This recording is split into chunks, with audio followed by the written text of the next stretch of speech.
వృద్ధుల సమస్యల పరిష్కారానికి పోలీస్ శాఖ తరపున అన్ని విధాలా సహకరిస్తామని జంగారెడ్డిగూడెం ఏఎస్పీ సుస్మిత రామనాథన్ తెలిపారు. జంగారెడ్డిగూడెం పట్టణంలో Bapuji senior citizens welfare association ఆధ్వర్యంలో ప్రపంచ వృద్ధుల వేధింపుల నివారణ అవగాహన దినోత్సవాన్ని సోమవారం ఘనంగా నిర్వహించారు. పట్టణంలోని అసోసియేషన్ భవనంలో జరిగిన ఈ కార్యక్రమంలో ఏఎస్పీ సుస్మిత రామనాథన్ ముఖ్య అతిథిగా పాల్గొని మాట్లాడారు. వృద్ధుల సంక్షేమం కోసం అనేక చట్టాలు రూపొందించబడ్డాయని, ఈ చట్టాల గురించి ప్రతి ఒక్కరూ అవగాహన పొందాలన్నారు. అదేవిధంగా వృద్ధులను సీనియర్ సిటిజన్స్ అనడం కంటే యాక్టివ్ సిటిజన్స్ అనడమే సరైందని తాను భావిస్తున్నానన్నారు. సమాజ అభివృద్ధికి యాక్టివ్ సిటిజన్స్ తమ వంతు సహకారం అందించాలని కోరారు. అసోసియేషన్ పట్టణ అధ్యక్షులు కె కోటేశ్వరరావు, జిల్లా ఉపాధ్యక్షులు ఎస్ రాధాకృష్ణమూర్తి, రాష్ట్ర ప్రధాన కార్యదర్శి కె రామచంద్రరావు మాట్లాడుతూ ప్రపంచ వృద్ధుల వేధింపుల నివారణ అవగాహన దినోత్సవం యొక్క ప్రాముఖ్యతను వివరించారు. అదేవిధంగా తమ సమస్యల పరిష్కారానికి చొరవ చూపాలని అధికారులను కోరారు. అనంతరం ఏఎస్పీకు వినతిపత్రం అందజేశారు. ఈ కార్యక్రమంలో అసోసియేషన్ ప్రతినిధులు కె త్రినాథరావు, పివి రెడ్డి, సత్యనారాయణ, బాలకృష్ణ, గాంధీ, మొహిద్దీన్, చిరంజీవి, రఘురాం, యాకోబు, కాళేశ్వరరావు, శివయ్య, పెరుమాళ్లు తదితరులు పాల్గొన్నారు. ఆ చట్టం ప్రకారం all the senior citizens are entitled for the protection and care. మీ ఫ్యామిలీలో ఉన్న వాళ్ళు ప్రొటెక్షన్ అండ్ కేర్ మీకు ఇవ్వాలి అని చట్టం చెప్తుంది. చాలా క్లారిటీగా, చాలా స్పెసిఫిక్ గా చెప్తుంది, ప్రొవిజన్స్ ఉంది.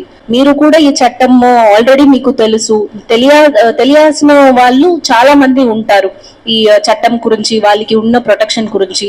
అది వాళ్ళు అందరికీ కూడా మనము తీసుకువెళ్ళాలి. వాళ్ళకి ఉన్న రైట్స్ ఏంటి అన్ని మనమే, వాళ్ళకి ఈ హక్కు ఉంది అని మనమే వాళ్ళకి ఈ అవేర్నెస్ అనేది క్రియేట్ చేయాలి. ఈ మన పోలీస్ సైడ్ నుంచి సీనియర్ సిటిజన్స్ వెల్ఫేర్ కోసం 100% కోఆపరేషన్ సపోర్ట్ ఇస్తాము అని నేను ఇక్కడ చెప్తున్నాను.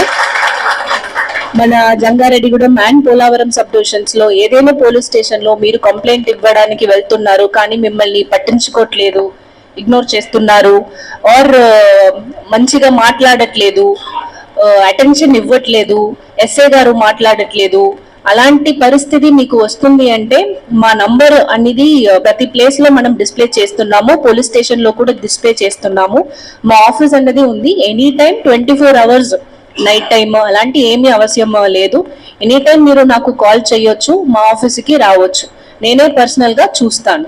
తర్వాత మీరు అందరూ సీనియర్ సిటిజన్స్ కాకుండా what the term I like to use is active citizens అని I would like to say.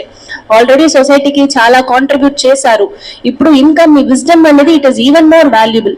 Me wisdom అనేది ఇచ్చి ఈ సొసైటీని లీడ్ చేయడం ఎవరు చేయాలి అంటే యాక్టివ్ గా మీరే చెయ్యొచ్చు. So I always prefer active citizens అని మిమ్మల్ని అడగడం. I always wanted to talk to you as active citizens only. మరి ఈ రోజు ముఖ్యంగా ప్రతి సంవత్సరం మనం ఎలా అయితే జరుపుకుంటున్నామో జూన్ 15 ప్రపంచ వృద్ధుల వేధింపుల నివారణ అవగాహన దినోత్సవం జరుపుకుంటున్నాం. మరియు నిర్లక్ష్యం, శారీరక, మానసిక, లైంగిక మరియు ఆర్థిక దుర్యోగం వంటి వివిధ రూపాల్లో జరుగుతున్నది. వృద్ధుల భద్రత, శ్రేయస్సు దృష్ట్యా స్వచ్ఛంద సంస్థలను ప్రోత్సహించి సభలు, సమావేశాలు నిర్వహించి అవగాహన కల్పించడమే ఈ రోజు ఈ దినోత్సవం యొక్క లక్ష్యం. ముఖ్యంగా 2007 చట్టం తర్వాత 18 సంవత్సరాలు అయినప్పటికీ ఇంకా వృద్ధులు చాలా సమస్యలు ఎదుర్కొంటున్నారు. ఆ సమస్యలు వారికి భద్రత, రక్షణ కల్పించాలని కోరుకుంటూ, అలాగే ముఖ్యంగా ఏఎస్పీ గారు ఏంటంటే ప్రతి 3 నెలలకు ఒకసారి మా జంగారెడ్డి మండలం 600 మంది 500 మంది మెంబర్స్ ఉన్నారు. మాకు రకరకాల సమస్యలు ఉన్నాయి, వేధింపులు ఉన్నాయి అందరికీ కొంతమందికి. అంటే ప్రతి 3 నెలలకు ఎస్ఐ గారు కానీ సిఐ గారి లెవెల్లో వారి ఒక మీటింగ్, అవగాహన సదస్సు మాకు ఏర్పాటు చేసినట్లయితే మా సంఘ సభ్యుల యొక్క సమస్యలు ఉంటే వారికి మేము తెలియపరుచుకుని వాటి ద్వారా నివారణ అయితే సరే, లేదంటే వాటిని మీ దృష్టికి తేవప్పుడు మాకు ఏర్పాటు చేయాల్సింది మేము సభంగా ఏఎస్పీ గారిని కోరడమైంది. ఈ ప్రపంచవ్యాప్తంగా అన్ని దేశాల్లో చేయవలసిన బాధ్యత, అవసరం కనపడి సామాజిక కార్యకర్తలు 2006 సంవత్సరంలో ప్రారంభించి 1977లో సంస్థ స్థాపించి 2016 నుంచి ఈ కార్యక్రమాన్ని ప్రపంచవ్యాప్తంగా చేస్తున్నారు.